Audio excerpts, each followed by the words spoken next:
السلام علیکم ورحمۃ اللہ وبرکاتہ۔ بہت ہی بڑی عظیم ہستی، گورنر مدینہ، گورنر طیبہ، حضرت امیر شہداء، حضرت امیر حمزہ رضی اللہ تعالی عنہ، آپ نبی کریم صلی اللہ تعالی علیہ وسلم کے سگے چچا جان ہیں۔ آپ حضور پاک علیہ الصلوۃ والسلام سے کم و بیش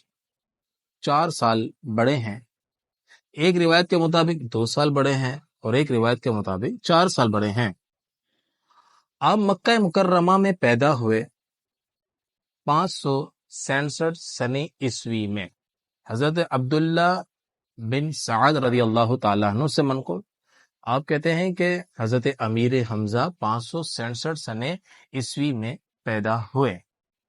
اور آپ کی جو تاریخ وصال جو ہے، یعنی کہ آپ کو جنگ احد میں شہید کیا گیا۔ تو جنگ احد میں آپ نے اپنی ایک بہادری، اپنی شجاعت دکھائی، مگر موت کا وقت تو ضرور مقرر ہے، تو آپ کو وحشی کے ہتھیار کے ذریعے شہید کیا گیا۔ تو وہ ہے 3 سنہ ہجری، یعنی کہ مدینہ منورہ میں نبی کریم علیہ الصلوۃ والسلام کی جو ہجرت ہوئی، تو اس کے 3 سال بعد، یعنی تیسرا سال جو چل رہا تھا، اس میں جنگ احد میں آپ نے جام شہادت نوش فرمایا۔ تو آپ کے شہید ہونے پر نبی کریم علیہ الصلوۃ والسلام کو بہت گہرا صدمہ ہوا۔ حضرت امیر حمزہ کا جو نام مبارک ہے، امیر حمزہ ہے، مگر کئی القابات ہیں، جن میں سے ایک لقب اسد اللہ اور اسد الرسول مشہور ہے، یعنی آپ اللہ کے شہر اور نبی کریم علیہ الصلوۃ والسلام کے آپ شہر ہیں۔ وہ واقعی میں آپ میں وہ چیز نظر آتی تھی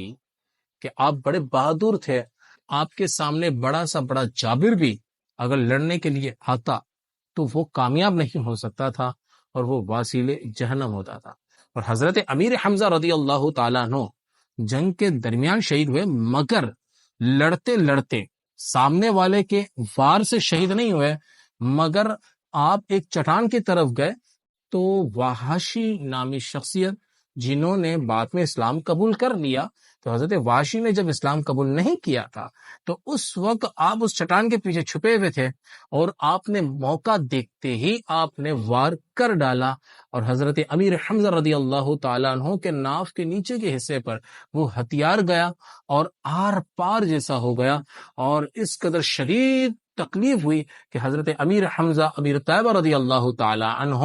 نے جب حضرت وحشی کو دیکھا، تو آپ حضرت وحشی پر حملہ کرنے والے تھے، مگر اس شدید تکلیف کے سبب آپ حملہ نہ کر سکے۔ آپ اپنی سواری پر ہی تھے، اور آپ سواری سے نیچے کی طرف جب اترے تھے، تب آپ پر حملہ کیا گیا تھا۔ تو آپ کا پاؤں اب بھی زمین پر صحیح معنوں میں سنبھل نہیں پایا تھا کہ آپ اس پر حملہ نہ کر سکے، اور آپ زمین پر بالکل تشریف لے آئے، اور اسی تکلیف میں آپ دنیا سے رخصت ہو گئے۔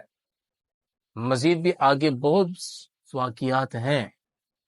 شہید ہونے کے بعد کیا عمل ہوا، مگر مجھ میں وہ بیان کرنے کی ہمت نہیں، مگر یہاں پہ 2 اور باتیں انشاءاللہ آپ کو اگلی ویڈیو میں بتانے کی سعادت حاصل کروں گا۔